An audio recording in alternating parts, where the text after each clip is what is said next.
are you doing? Let me go! Don't make me hate you! Let go! The sliding glass doors of GFK's Terminal 4 hissed open, spitting Eulalie Bradford out into Eula, the biting October wind.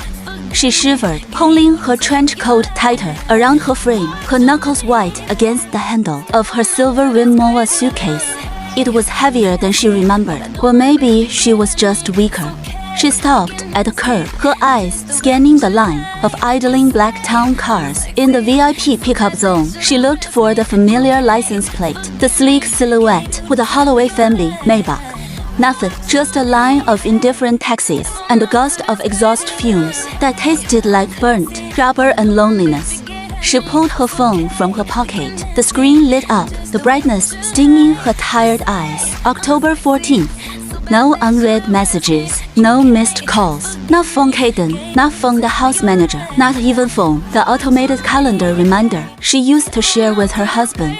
Eulalie let out a short, dry breath that wasn't quite a laugh. She opened the Uber app, her fingers hovering for a second before typing in the destination, Holloway Penthouse, Upper East Side. The driver was a man named Tariq, with a dashboard full of bobbleheads, a need to fill the silence. He talked about the weather, the traffic, the rising cost of bagels. Eulalie stared out the window, watching the gray blur of the Van Wyck Expressway. Her ears were ringing, high-pitched whine that drowned out Tariq's voice. Big night for the city, huh? Tariq asked, gesturing vaguely at the radio. Eulalie blinked, focusing on the teeny sound coming from the speakers. An entertainment reporter's voice cut through the static. And all eyes are on the Plaza Hotel tonight, where tech darling Adalynn Pennington is hosting a massive celebration for her latest product launch. Rumor has it the guest list is exclusive to the city's top 1%. Eulalie's hand flew to her seatbelt, gripping the nylon strap until her fingernails dug into her palm. The pain was sharp, grounding. Adalynn, her half-sister, the woman who had taken her father's attention, her family's legacy, and now, apparently, her husband's time on her birthday. Yeah, Eulalie whispered, her voice raspy. Big night. What are you doing? Let me go! Don't make me hate you! Let go! The car pulled up to the limestone facade of the building on 5th Avenue. The doorman, a young guy named Leo, did a double take when he saw her stepping out of a Toyota Camry instead of the family car. Mrs. Holloway, Leo scrambled forward, reaching for her luggage. We didn't know you were coming back today. It's a surprise, Leo, she said, putting a finger to her lips. The lie tasted like ash on her tongue. She wasn't surprising them. She was saving face. The elevator ride to the penthouse felt like an ascent to the gallows. The numbers ticked up. 20, 30, 40. Her heart hammered against her ribs, her frantic, uneven rhythm. She checked her reflection in the polished brass doors. Her face was pale, devoid of makeup, dark circles, bruising the skin under her eyes. She looked like a ghost. She checked her reflection in the polished brass doors. Her face was pale, devoid of makeup, dark circles, bruising the skin under her eyes. She looked like a ghost. The elevator doors slid open silently. The foyer was a minefield of colorful tissue paper and curling ribbons. Laughter drifted from the living room. It was the sound of Elara, her 5-year-old daughter. A sound that usually filled Eulalie with warmth, but today it chilled her. It was a high, breathless giggle, the kind Elara only made when she was getting exactly what she wanted. Eulalie left her ski space by the door and stepped softly onto the Persian rug. She moved behind the lacquered ebony screen that separated the foyer from the living area, peering through the slats. The scene before her was bathed in the warm, golden light of the chandelier. Caden Holloway was on his knees. The ruthless venture capitalist, the man who terrified boardrooms, was kneeling on the carpet, holding up a massive plush unicorn with a pink ribbon around its neck. Daddy, Elara was jumping up and down on the sofa. Her colors bouncing. Auntie Addie is going to love it. It's the limited edition one. Caden smiled, a genuine, crinkling of the eyes smile that Eulalie hadn't seen directed at her in years. He smoothed the unicorn's mane. Of course she will. Ellie, you picked it out. Eulalie's breath hitched. Her hand went to her chest. pressing hard. 3 months ago, she had tried to buy that exact unicorn for Elara. Caden had scoffed, calling it clutter and garish. He had told her to buy educational wooden blocks instead. Mommy said unicorns are silly, Elara chirped, grabbing the toy and hugging it. But Addie says they are magical. Auntie Addie is right, Caden said, standing up and brushing lint from his trousers. We better get going. We don't want to be late for her party. Eulalie's handbag slipped from her numbed fingers. The heavy gold clasp hit the marble floor with a sharp clack. The sound shattered the domestic tapiabo. What are you doing? Let me go! Don't make me hate you! Let go! Caden spun around. His eyes found her instantly. The warmth evaporated from his face. Glazed by a mask of irritated surprise, his jaw tightened. Elara froze. The unicorn clutched to her chest. Her eyes widened, and then, instinctively, she took a step back, moving behind Caden's leg. Eulalie, Caden's voice was flat. You're back. Why didn't you text Carter to pick you up? Eulalie opened her mouth, but her throat was dry, closed up. She swallowed hard. Today is October 13th. Caden glanced at his Patek Philippe watch, distracted. I know the date. Adalynn's launch party is tonight. We're running late. He didn't get it. He truly, honestly didn't remember. Eulalie looked at Elara. Her daughter was peeking out from behind. Caden's expensive suit pants, looking at her mother like she was a stranger who had interrupted a private game. Mommy came back at a bad time. Adalynn whispered loudly to her father, we have to go see Addie. The words were small, but they hit Eulalie with the force of a physical blow. Her knees felt weak. She reached out to steady herself against the wall. Martha will help you unpack, Caden said, already turning away, dismissing her presence as a logistical inconvenience. He scooped Elara up into his arms. Let's go! Buck don't want to keep the princess waiting. Bye, Mommy, Elara waved, her attention already shifting back to the toy in her hands. They walked past her. Caden smelled of sandalwood and the expensive scotch he liked. He didn't stop to kiss her. He didn't even brush her arm. The elevator doors closed on them, swallowing her husband and daughter, leaving Eulalie standing alone in the center of the vast, silent penthouse. She looked down at the floor. A card had fallen from the pile of wrapping paper to the best Auntie Addie. Eulalie slowly crouched down. Her joints popped. She picked up the card. Her fingers didn't tremble. A strange, cold calm was spreading through her veins, freezing the tears before they could form. She stared at the card until the words blurred, her eyes turning dead and hollow. What are you doing? Let me go! Don't make me hate you! Let go! Down on the street, the muffled roar of the Maybach's V12 engine flared to life and faded away. They were gone. Martha, the housekeeper, appeared in the doorway, wringing her hands in her apron. Mrs. Holloway. Mr. Holloway said not hold dinner. Eulalie nodded, her eyes fixed on the unopened, removed suitcase near the closet. It looked like a foreign object, an intruder in the pristine room.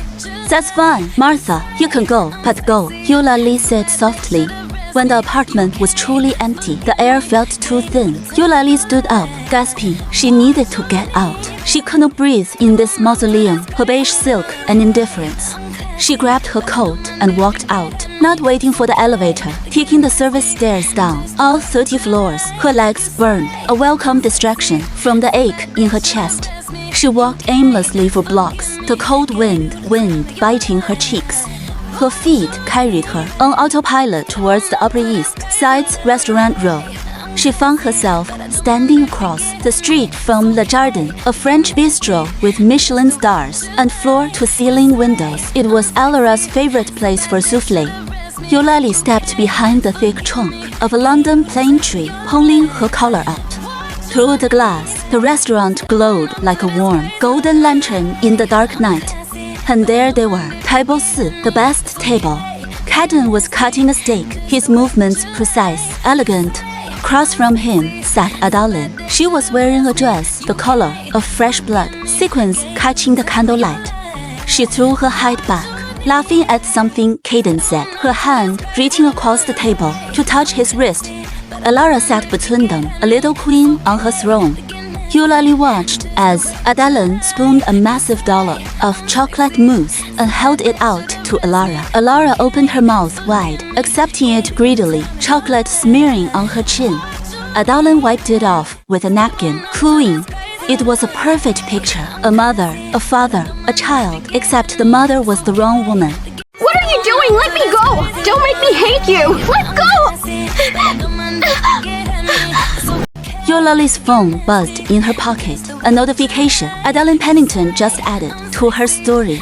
Her fingers shook as she unlocked the screen. She tapped the colorful rune around Adalynn's profile picture. The video played. It was shot from Adalynn's perspective. A table. The camera focused on Alara, who was hugging Adalynn's neck. Tell the camera, Ellie. Adalynn's voice purred from the phone speakers. Who's your favorite? Alara grinned, her teeth coated in chocolate. Addie is. Auntie Addie is a million times better than Mommy. Mommy is mean. She makes me eat broccoli. You're the best. The camera panned to Caden. He was swirling his wine, looking at them with a relaxed, indulgent smirk. Eat up, kid. No drill sergeants here tonight. The video ended. Eulalie lowered the phone. The world tilted on its axis. Mean. She thought of the hours she spent researching nutrition because Alara was pre-diabetic. She thought of the nights she stayed up holding Alara's hand through fevers while Caden was at a conference. She thought of the discipline she enforced so her daughter wouldn't grow up to be a spoiled brat. To Alara, that was love. That was oppression. Adalynn's sugar-coated neglect was love. A gust of wind ripped through her coat, chilling her to the bone. She felt nauseous. She turned away from the window, stumbling blindly. Her shoulder checked a passerby hard. Watch it, the man snapped. Sorry, she gasped, quaking into a run. She ran until her lungs burned, fleeing the image of that happy, stolen family. Back at the penthouse, Eulalie didn't turn on the lights. She walked straight into Caden's study. The smell of his cigars hung in the air, once comforting, now suffocating. She knelt before the wall safe hidden behind a landscape painting. Her fingers dialed the combination 101405. Her birthday. Caden had said it years ago because he said he'd never forget it. The irony tasted like bile. The heavy steel door clicked open. Inside, stacked beneath deeds and bonds, was a manila envelope. She pulled it out. What are you doing? Let me go! Don't make me hate you! Let go! The divorce agreement, drafted 6 months ago, after Caden had missed their anniversary to go to Adalynn's yacht party. She had never shown it to him. She had been afraid of losing Alara. She carried the papers to the desk and clicked on the brass reading lamp. The light pulled on the stark white pages. She flipped to the custody section. Para 4, Clause B, joint custody requested with primary residence to the mother. Eulalie uncapped the fountain pen. The ink was black permanent. She remembered Alara's voice, a million times better than Mommy. If she fought for a custody now, with no job, no home of her own, and Kevin's army of lawyers, she would lose. And even if she won, Alara would hate her. She would be the villain who took her away from the fun aunt and the rich dad. Eulalie's hand hovered over the paper. Her tear finally escaped, hot and stingy, landing on the page. Then, she drew a sharp, black line through the custody clause. She slashed through the request for alimony. She slashed through the request for the house. She was taking nothing. She was leaving them to each other. It was the only way to save herself. She walked into Alara's room. The floor was covered in plastic toys that blinked and beeped gifts from Caden. In the corner, gathering dust, were the Lego Mindstorm sets Eulalie had bought to teach her coding. She picked up the box of the new programmable robot she had bought for tonight. She walked to the trash chute in the hallway and shoved it in. Clang, clang, clang. The sound of it hitting the bottom echoed up the shaft. She returned to the living room. Her phone buzzed again. A direct message from Adalynn. Best birthday ever with my faft people. Hope you're having fun all alone. Sis.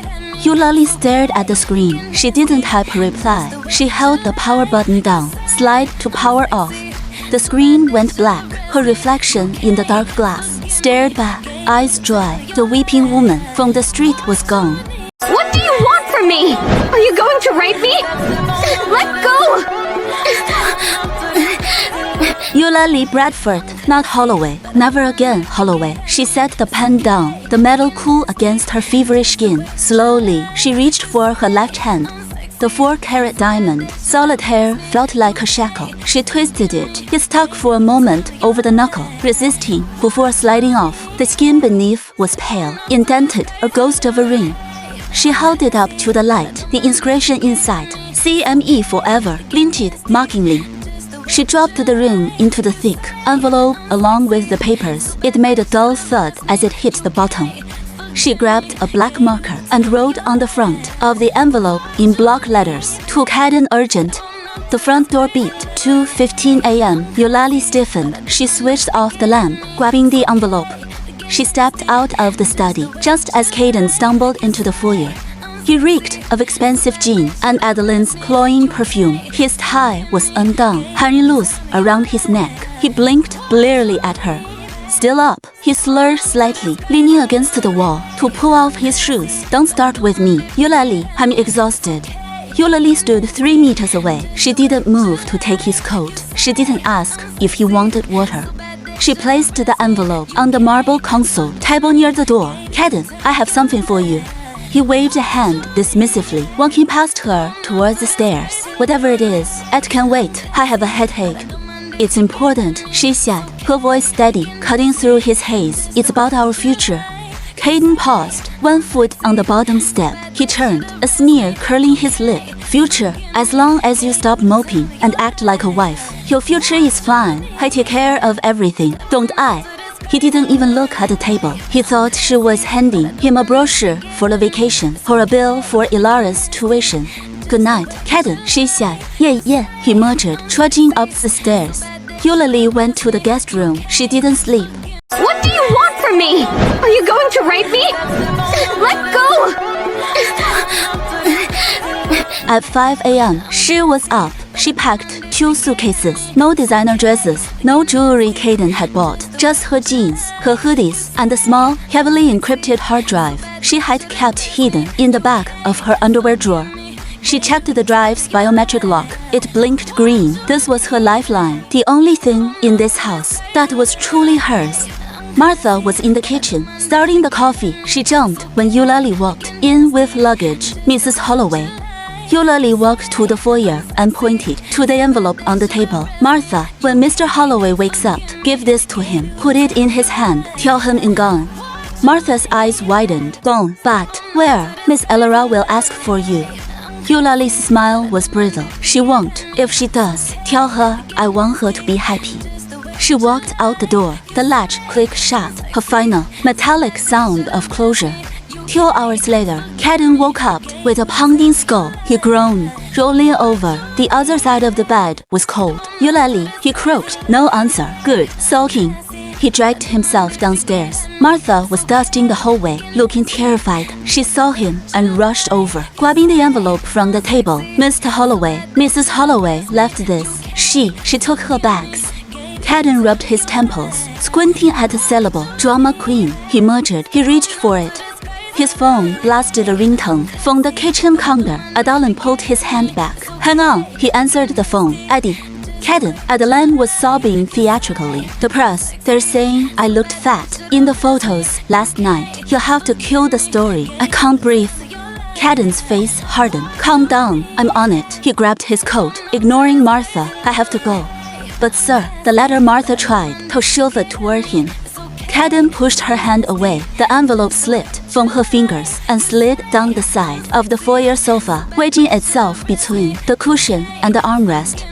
"Put that away, Martha. I don't have time for her tantrums right now," he shouted, storming out the door. Martha stood trembling in the empty hall. She looked at the sofa. The envelope was barely visible. She sighed, thinking it was just another complaint letter about Caden's late nights. She grabbed a stack Architectural Digest magazines and plopped them down on the sofa arm, completely burying the white corner. The envelope. "Whatever you say, sir," she whispered.